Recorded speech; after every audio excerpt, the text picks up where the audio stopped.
자, 우리 7주간의 긴 예레미야 묵상의 마지막 52장에 이르렀습니다. 하나님께서 예레미야를 통해 주신 예언들이 51장 마지막까지 와서 끝났어요. 그러고 나서 52장은요, 예레미야의 이제 마지막에 덧붙여진 부록과 별책 부록과 같은 장이 바로 52장입니다.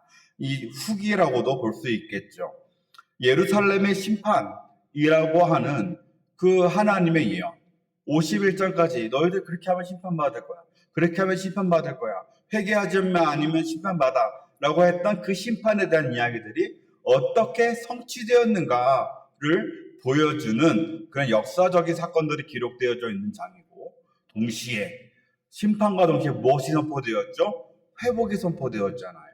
그러니까 이제 앞으로 심판이 이렇게 성취되었는데 회복도 그렇게 성취되어질 거야 라고 하는 희망을 주는 그 장이 52장이기 때문에 이 장이 참으로 중요합니다. 그래서 이제 오늘 우리가 읽은 이 앞절 1절부터 11절까지의 본문을 보면 예루살렘이 어떻게 멸망하게 됐는지를 소상하게 기록하고 있어요.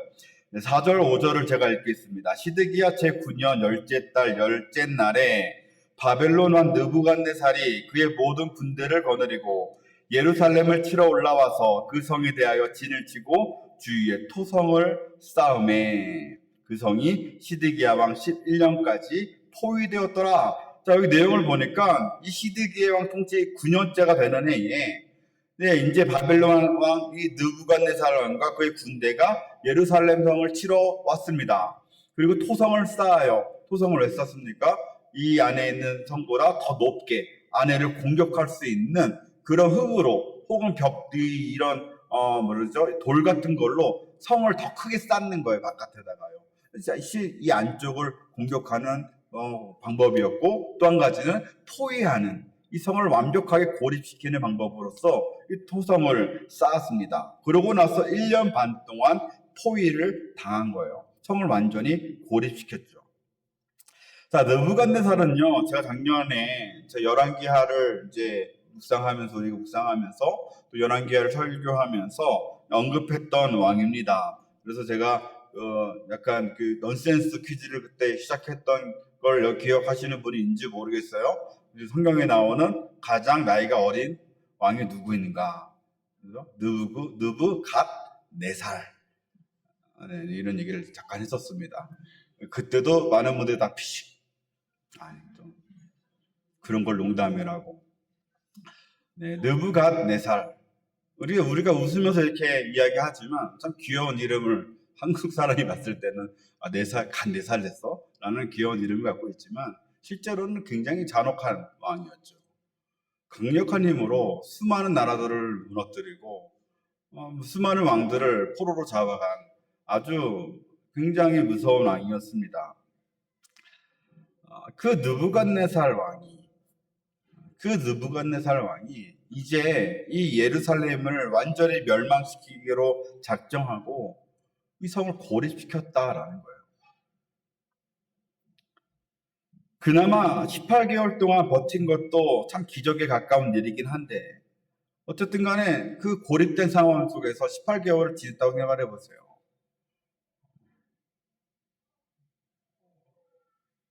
양식이 떨어졌겠죠? 유입되는 음식이 없으니까, 유입되어지는 양식이 없으니까. 예루살렘 성이 그렇게 크지는 않거든요. 천혜의 요새지만 산 위에 지어졌기 때문에 굉장히 적들로부터 방어하기는 좋은 요새지만, 그러나 그 안에서 농사 짓고 하기에는 작은 땅이었기 때문에 그 안에 음식이 다 떨어져 갔어요. 식량이 다 고갈되어졌어요. 그때의 비참한 상황이 예레미야가 4장에 기록되어져 있습니다. 제가 한번 읽어볼게요. 예레미야 4장 4절을 보니까 이런 말이 있습니다. 젖먹이가 목말라서 혀가 입천장에 붙으며 어린아이들이 떡을 구하나 떼어줄 사람이 없도다. 또 9절 10절에 이런 말이 나옵니다. 칼에 죽은 자들이 줄여 죽은 자들보다 나음은 토지 소산이 끊어짐으로 그들은 찔림받은 자들처럼 점점 쇠약하여 가미로다. 딸 내 백성이 멸망할 때 자비로운 부녀들이, 자비롭다는 거는 이제 인정한 사랑이 많은 걸 이야기하죠.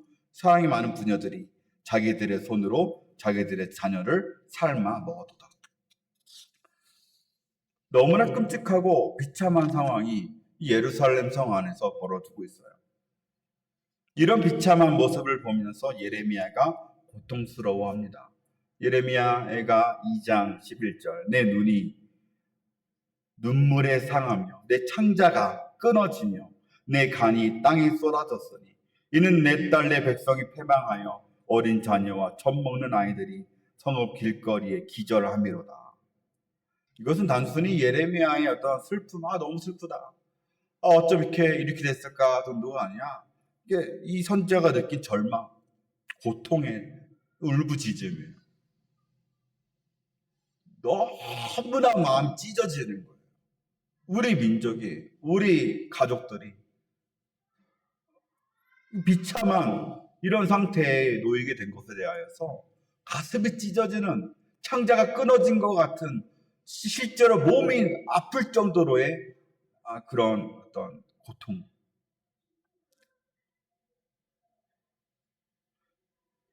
양식이 다 떨어졌어요. 극심한 기근에 시달리는 상황에서 이제 오늘 본문에 보니까 예루살렘 성벽이 파괴되었다라고 이야기합니다. 물론 바벨론 군대가 파괴한 것일 가능성이 높지만, 그러나 성경은 분명하게 그 주체를 밝히지 않아요.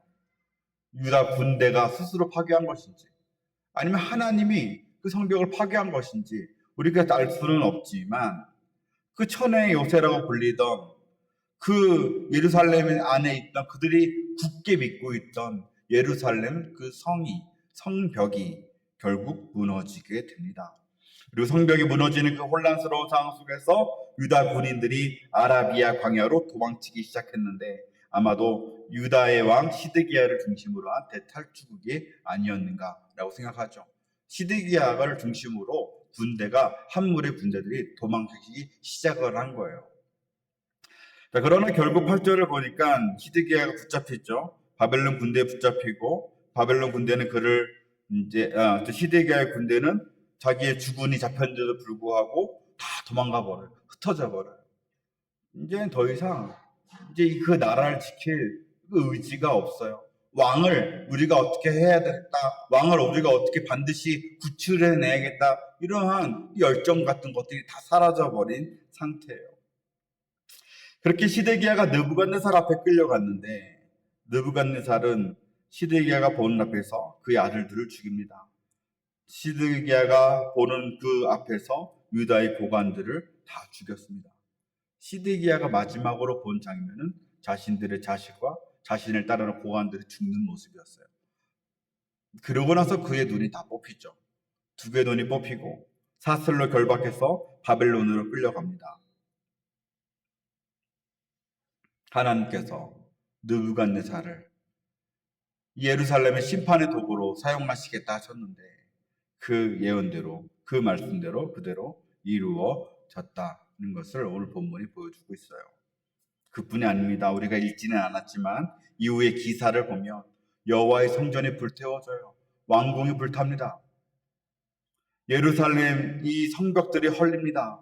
솔로몬이 만든 기물로부터 시작해서 성전 기구들이 다 약탈을 당합니다. 수많은 사람들이 바벨론의 포로로 끌려갔습니다.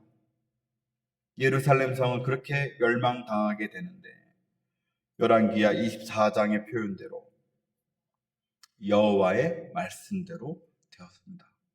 그것이 여호와의 말씀대로 된 거예요. 왜 하나님은 가만히 계셨을까? 당신의 백성이라고 했잖아요. 당신의 사랑하는 양이라고 했잖아요. 하나님이 목자 되어 주신다고 하지 않았습니까? 쉴만한 물가로 인도하신다고, 푸른 초장으로 인도하신다고 하나님이 하시지 않으셨어요. 하나님은 사랑의 하나님이 아니십니까?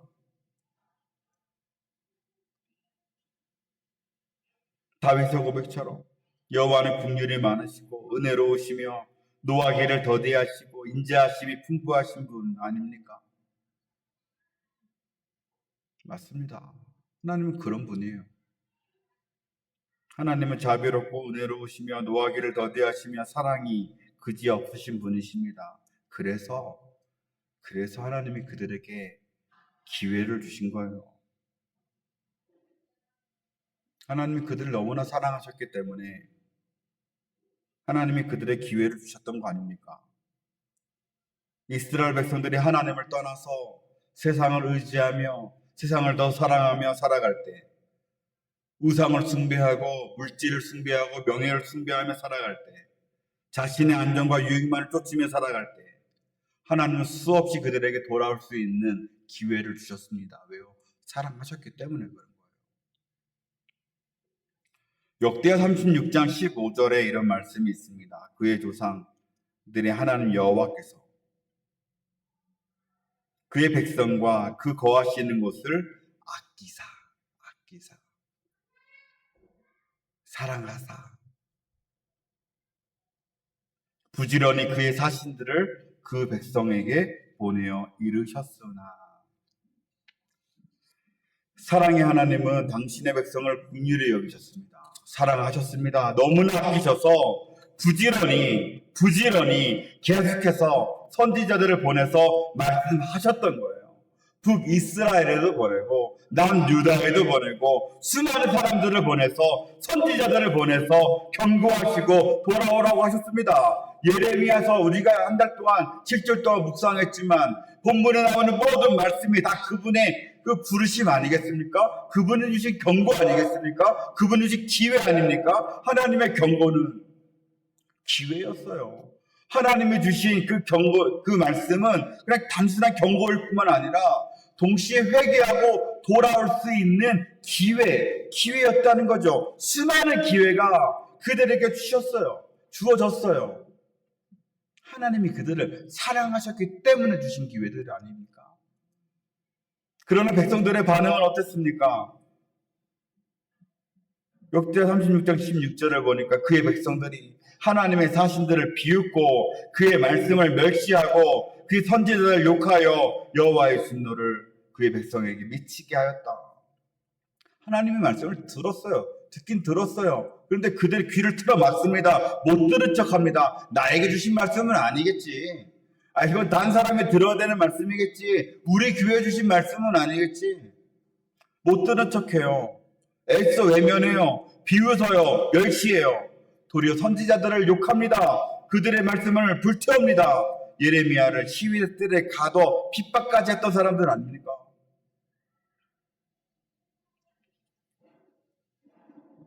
그 결과로 하나님이 주신 기회를 잡지 않은 결과로 그들이 멸망하게 되었다라는 거예요. 사랑하는 여러분, 사랑이 뭡니까? 참 사랑이 도대체 무엇입니까? 여러분이 사랑하는 자녀가, 여러분들이 너무나 사랑하는 그 사랑하는 자녀가 눈이 뻔히 보이는 거짓말을 여러분들이 반복한다고 생각을 해보십시오. 여러분들이 사랑하는 그 자녀가 자꾸만 나쁜 길로 간다고 한번 상상해 보십시오. 여러분 사랑하니까 참아야 됩니까?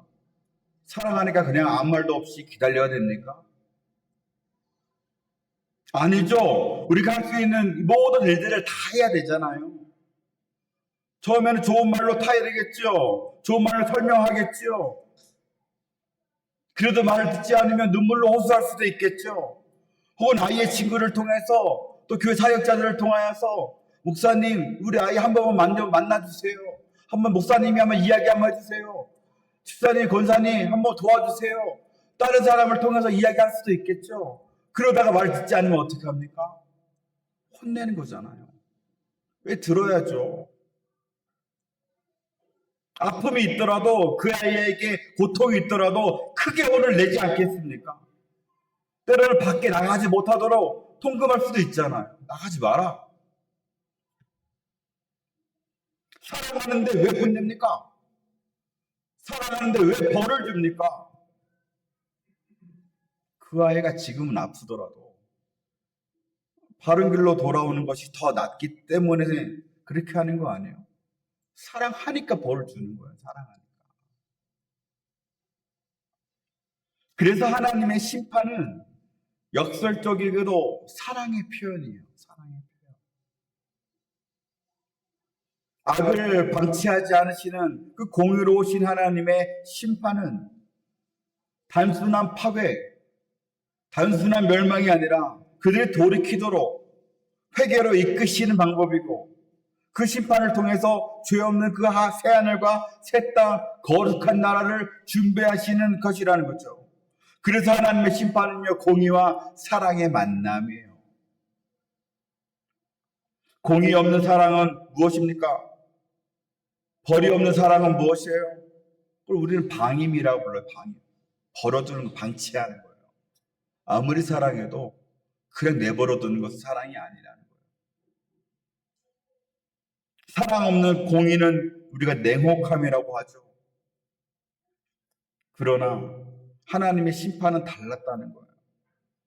하나님은 그 사랑을 가지고 당신이 사랑하는 자들을 회복시키시고 구원하시는 분이심을 우리는 분명히 기억해야만 합니다. 그런데 오늘 본문을 보면 그 누구보다 하나님의 사신들을 비웃고 말씀을 멸시하고 선지자를 욕했던 사람, 그래서 예루살렘 멸망에 결정적인 영향을 미쳤던 사람이 기록되어져 있는데 바로 시드기야 왕입니다. 오늘 본문 2절, 3절에 나와요. 제가 읽겠습니다. 그가 여호야김의 모든 행위를 본받아 여호와 보시기에 악을 행한지라. 여호와께서 예루살렘과 유다에게 진노하심이 그들을 자기 앞에서 쫓아내시기까지 이르렀더라. 시드기야가 바벨론 왕을 배반하니라. 시드기야가 누구의 행위를 본받았다라고 기록합니까? 그 형제였던 여호야김의 행위를 본받았다라고 기록하면서 하나님 동시에 그 행위가 악하다라고 합니다. 본받아서 했던 행위들이 악했다라고 평가하고 계십니다. 우리도 살면서요, 누군가를 본받는 대상이 있습니다. 의식적으로든 무의식적으로든 그렇습니다. 아이는 부모의 말투를 따라하게 되어지고 점점 부모를 닮게 됩니다. 아들은 아버지를 많이 닮게 되죠. 어릴 때 몰랐는데 크면 아버지의 많은 것들을 따라하고 있는 것을 우리가 보게 됩니다. 학생은 존경하는 그런 선생님들의 가치관을 닮아가게 되어지고, 기업에서도 멘토를 연결하여서 서로 배우게 하죠. 신앙생활도 마찬가지 아닙니까? 교회 안에서도 닮고 싶은 분들이, 그런 신앙의 어른들이, 좋은 어른들이 있을 수 있습니다. 열심히 헌신하고 예배 생활하고 기도 생활하고 또 선교하고 나눔을 하는 그런 삶을 보면서 나도 저런 분처럼, 저런 권사님처럼, 장로님처럼, 집사님처럼 되고 싶다라고 삼는 그런 롤모델들이 우리 가운데 있습니다. 우리는 참 좋은 롤모델을 만나는 것이 중요해요.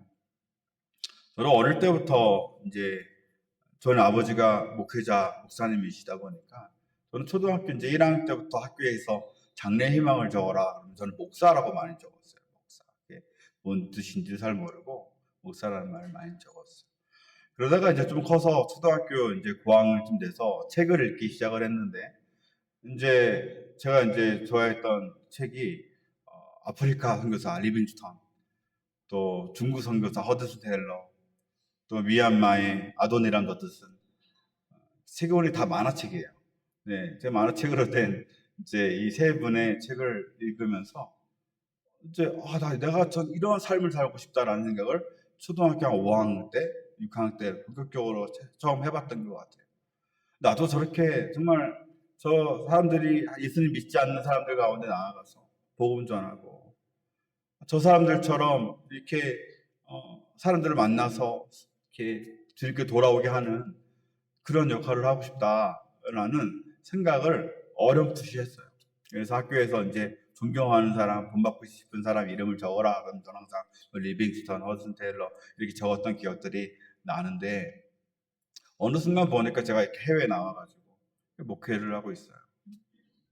우리가 원하든 원치 않든 우리가 내면 속에 정해놓은 어떤 사람의 그 롤 모델을 따라가고 있더라고요. 중요한 것은 그럼 무엇이겠습니까? 누구를 모델로 삼느냐 아니겠어요? 누구를 우리가 존경하고 누구를 우리가 본받아야겠다 결단하며 살아가는 것이 너무나 중요하다는 이야기예요. 근데 시드기야가 비극적인 선택을 한 거죠. 시드기야 왕의 아버지 요시야라는 훌륭한 신앙의 롤 모델이 있었는데 그는 그 요시야를 따르지 않고 악한 왕이었던 여호야김을 따라갔습니다. 여호야김은 어떤 사람입니까? 하나님의 말씀을 무시했어요. 자신의 욕심으로, 자신의 정치적인 계산으로 나라를 이끌었던 왕이었습니다. 예레미야가 전한 두루마리를 불태웠던 사람이 여호야김이에요. 하나님을 의지하지 않고 이집트를 의지해서 이집트를 더 믿어서 이집트와 동맹을 맺었다가 결국 바벨론에 들켜가지고 이렇게 박살났던, 그래서 포로로 끌려가서 비참한 최후를 맞이했던 왕이 여호야김 아닙니까? 성경은요, 이 여호야김을 조상들이 행한 모든 일을 따라 여호와 보시기에 악을 행한 왕이었다라고 그렇게 평가하고 있어요. 그럼에도 불구하고 그 악한 왕, 하나님 보시기에 악했던 왕 여호야김을 자신의 모델로 삼았다는 거예요. 시드기야가. 반면에 시드기야의 아버지 요시야는 어떤 사람이었습니까? 이 남유다의 왕들, 20명의 왕들 중에서 세 손가락 안에 들어가는 선한 왕이었어요. 여호와 보시기에 정직하게 행했어요. 조상 다윗의 길로 행했다라고 기록되어 있어요. 좌우로 치우치지 않았대요. 이 요시야는 예루살렘의 모든 우상을 다 제거했던 왕입니다. 성전에서 발견했던 이 율법책을 읽고 자신의 옷을 찢고 회개하며 울며 기도했던 왕입니다. 그래서 이 온 예루살렘 공동체가 하나님께로 돌아오게 했던 왕입니다. 예루살렘 성이 부흥하고 회복되어지는 그 놀라운 그 역사가 일어나게 했던 그 시발점 일으켰던 왕이 누구라고? 요시야 왕이에요. 시드기야 왕의 아버지. 만약 시드기야가 이런 자기 아버지의 신앙을 본받았더라면, 자기 아버지를 롤모델로 삼았더라면 그의 마지막은 달랐을 겁니다. 그의 삶이 하나님으로부터의 평가는 분명히 달라졌을 거예요. 그런데 시드기야는 요시야의 신앙을 따르기보다는 이 여호야김의 정치적인 외교적인 계산들, 그것을 우선시했더라는 거죠. 하나님을 의지하는 것보다 이집트를 의지하는 것이 우리 예루살렘에는, 우리 유다 왕국에는 더 유리할 수도 있겠다라고 하는 이 얄팍한 계산들. 여호야김의 그 계산을 따라갔던 사람이 시드기야였고, 그로 인하여서 그 나라가 완전히 망해버리게 되었어요. 예루살렘이 멸망하게 되어져 버렸다는 겁니다. 사랑하는 여러분, 우리는 누구를 닮아야겠습니까? 그럼 우리는 누구를 닮아야 할까요? 빌립보서에서 바울이 말합니다. 너희 안에 이 마음을 품으라. 곧 그리스도 예수의 마음이니. 우리가 닮아야 될 그런 사람은 누굴까요? 예수 그리스도. 예수님은 어떤 분이십니까? 자신의 유익이 아니라 하나님의 뜻을 이루기 위해 한평생 사셨던 분입니다. 그분은 십자가에 달려 죽으실 때까지 하나님께 완전한 순종을 이루신 분이 예수 그리스도 아니십니까? 우리가 예수 그리스도를 본받을 때 그냥 세상과 다른 길을 걷게 되겠죠. 우리가 외교적으로, 정치적으로, 사회적으로 볼 때 예수님을 믿는다는 게, 예수님을 본받는다는 게 어쩌면 미련하게 보일지도 모르겠습니다. 그러나 그것이야말로 생명의 길이요. 우리가 다시 살아나는 길 아니겠습니까? 우리의 멸망을 피하고 심판을 피하고 하나님께 나아갈 수 있는 길로서 하나님이 예수 그리스도를 우리에게 주셨더라는 겁니다. 말씀을 마치겠습니다. 예루살렘의 멸망은 너무나 안타까운 사건이었습니다. 수없이 많은 기회가 그들에게 있었음에도 불구하고 놓쳐버렸어요. 어쩌면 예루살렘 성이 멸망하기 바로 그 직전까지도 회개할 기회가 있었는데 그 기회를 놓쳐버렸어요. 느부갓네살 왕이 1년 6개월 동안 1년 5개월 동안 토성을 쌓고 있었다 하더라도 그들이 회개하고 돌아왔더라면 하나님 그들 반드시 구원해 주셨을 거예요. 그러나 그들은 끝끝내 회개하지 않았습니다. 끝내 하나님께 순종하지 않았습니다. 끝내 하나님이 아닌 세상을 의지했습니다. 끝까지 악한 왕을 따라서 악을 행함으로써 그들이 심판을 받게 되었더라는 거예요. 얼마나 안타깝고 무서운 일입니까? 그런데 우리에게도 심판이 예고되어 있습니다. 히브리서 2장 27절, 한 번 죽는 것은 사람에게 정해진 것이요 그 후에는 심판이 있으리니. 우리에게도 심판이 있어요. 우리에게도 심판이 예고되었어요. 근데 앞서 말했듯이 심판은 뭐라고 그랬죠? 끝이 아니라 하나님이 당신의 사랑으로 새 일을 시작하는 방법이라고 했습니다. 우리를 사랑하신 하나님은 우리에게 심판과 동시에 무엇을 주신 거예요? 기회를 주신 거잖아요. 우리는 그 기회를 무시하거나 허비하는 것이 아니라 그 기회를 붙잡아야 되는데, 우리에게 주어진 기회는 무엇입니까? 오늘 우리에게 주어진 기회는 무엇입니까? 예수 그리스도를 믿는 거 아닙니까? 예수 그리스도를 본받는 거 아닙니까? 예수 그리스도의 마음을 품는 거 아닙니까? 사랑하는 여러분, 기회를 놓치지 마십시오. 예수님을 본받읍시다. 세상을 본받는 것이 아니라, 세상의 그 어떤 위인을 본받는 것이 아니라 예수님만 본받고 예수님의 마음을 품고 나아가는 저와 여러분 되기를 소원합니다. 이번 한 주간 우리가 살아가는 순간, 모든 순간마다 우리의 말과 행동 가운데 결정 속에서 예수님이라면 어떻게 하실까? 예수님이라면 어떻게 하실까? 를 자신에게 물어보시기를 바랍니다. 그리고 그 답을 여러분 실천하십시오. 예수님의 본을 따라 살아가십시오. 실제적으로 우리의 삶에 놀라운 변화를 일으키십시오. 그 길이야말로 생명의 길이고 멸망이 아닌 회복으로 가는 길인 줄 믿습니다. 예수 그리스도를 본받아, 그리스도를 본받아 이번 한 주도 승리하는 저 여러분, 멕시코 한영육의 모든 성도들 되시기를 주님의 이름으로 간절히 축원합니다.